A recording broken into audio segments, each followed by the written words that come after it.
Hey, it's Evie, welcome to my channel. Today's video is much requested and I'm sorry that it's taken me so long to get around to doing this.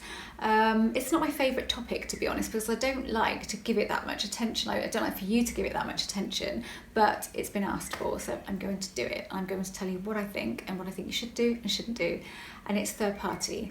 How do you deal with a third party? So by that I mean you want your ex back, or you want a specific person in your life and you are stressing about them meeting somebody else. Or maybe they are with somebody else and you are stressing about how you can get that person out of their life. So the first thing I'm going to say is no, do not try to get that person out of their life. You don't want to fuel thoughts of a third party. So if they are with somebody else, it's irrelevant. It's irrelevant to you really, because this is your reality and it's nobody else's. So all you want is to keep the frequency of you being with them. Don't even give any power or any thought to whoever they're seeing at the moment. It doesn't matter, because it's temporary. It really is. If you start giving it attention and trying to find techniques to get rid of a third party, and there are tons of stuff out there, you'll see videos saying get rid of a third party, but I just don't go with that at all, because it's just a temporary circumstance and it does not matter. And I really do know that circumstances don't matter, and I know the more attention that you give to something, the more likely it is to persist, and you'll get hooked in trying to get rid of that third party when it really isn't important, and all you'll do is keep them there longer. So what if you are stressing about them meeting somebody else? Right, I'm going to explain what sort of worry is a problem and what isn't. If you're just having the worry, it might meet somebody else, they might meet somebody else, they might meet somebody else, don't worry about that. That is not you emitting a frequency of a third party. That is just you emitting a frequency of worry. And we can worry about stuff.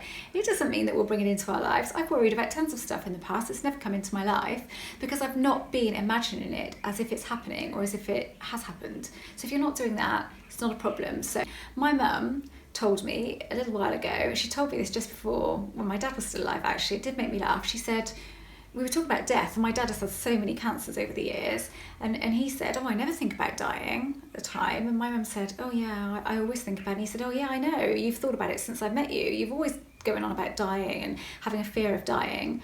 And so she was 72 then. He said, you're 72 years old and it hasn't happened, has it? And we did just laugh. And how right that was, because she wasn't actually picturing herself dying, imagining the act of dying. She was just worrying about dying. It's a completely different thing. Okay, so she's gone through all of these years and she's fine. She's extremely healthy, and that just made me laugh so much, and it really put it into perspective. So if I can allow you to drop a bit of stress now, perfect, really. Okay, so what happens is you sit there and you worry about a third party, you picture it, you imagine them with somebody, you get the feeling of them being with somebody else. Now that's what you don't want, because as soon as you do that, you start emitting that frequency, you start vibrating it. That vibration is happening within you, emitting the frequency. So what does that do? It tells reality, in my opinion, that you want that. You want to experience your specific person with somebody else.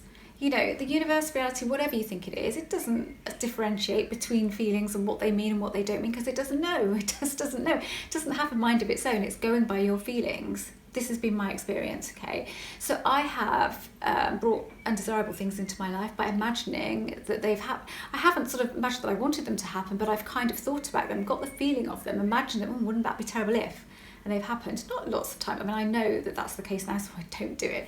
Never let myself go down that rabbit hole, but I have done it in the past. And one particular experience was extremely undesirable for me and a couple of other people. And I know that I did that with my feelings, and it happened a few days later. It was a bizarre situation, which I won't go into because it wouldn't be fair on the other people. But, you know, I know that I did that.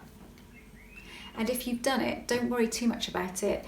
Now you know that this is what happens. Get into a place where you feel yourself in a relationship with that person. That's all that you need to do, really, because even if your frequency, it does happen because you've put that frequency out there, because we know some things happen from way back when, don't we, that we've put the frequency out there. Don't worry about it, because it's temporary. As long as you can feel good about you two being together, about you two having a reunion or anything like that, then that's what will happen. It just might be a bit of a blip in the road, but just don't get stressed about it, because it's life. And the thing is in life, people see people, we meet people, we fall in and out of love with people, we go on dates, we do all kinds of things, don't we, like that in life naturally. So if this does happen, it doesn't mean that it's permanent, it doesn't mean they're going to marry that person, it just might be a blip in the road. Don't worry about it, don't give it any attention, don't give it any focus, don't engage with those thoughts, but don't worry about them either. So if they pop into your head, just don't engage with them. If we don't engage with thoughts, we give them no power, no momentum, no energy, they'll just fall flat, they'll just sort of fall away, they'll dissolve into a big pile of nothing. So please don't worry about that.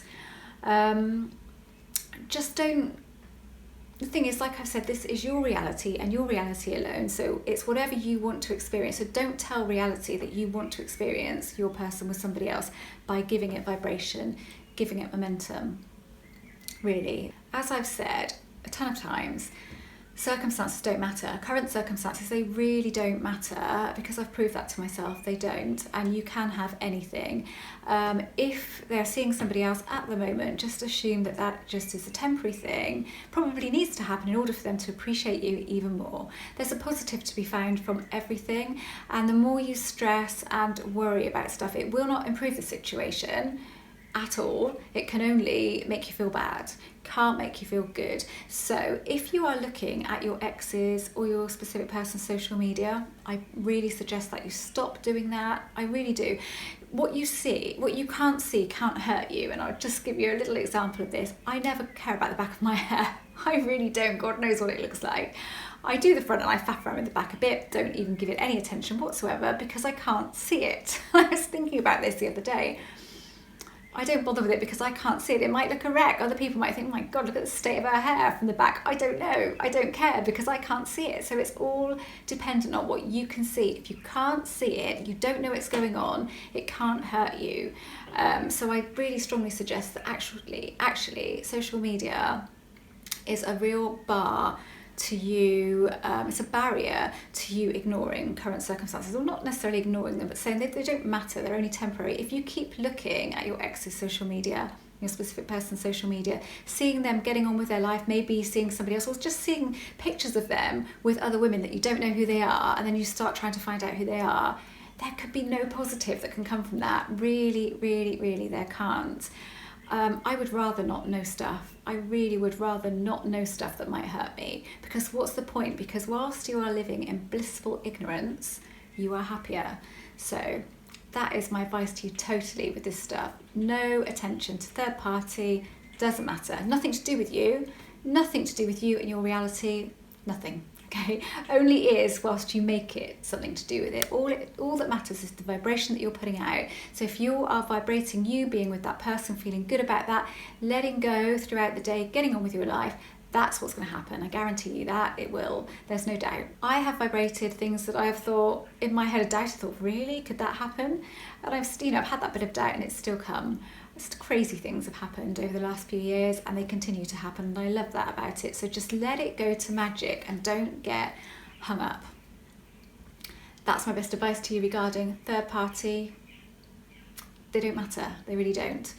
So my latest book, Degrees of Attachment, actually was published today and should be available maybe tomorrow. So actually, I'm probably not going to post this to the weekend, so it probably will be available by the time you see this video. And it's $2.99, and really, I'm sure it'll be really helpful to you guys that are stuck with attachment issues.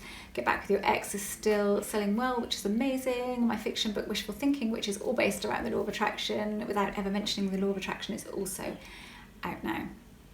There's my little salesy bit, and my members area is live too, so I post throughout the week, Mondays, Wednesdays, Fridays and Sundays, video tutorials, Get Back With Your Ex, taking it right back to scratch. There's loads of worksheets in there, lots of different things in there, and plus you have access to me. I'd say 24/7, but that's probably not quite true. And due to time differences, because a lot of you guys that are members are from States, are from Canada, are from Australia, so the time difference does mean that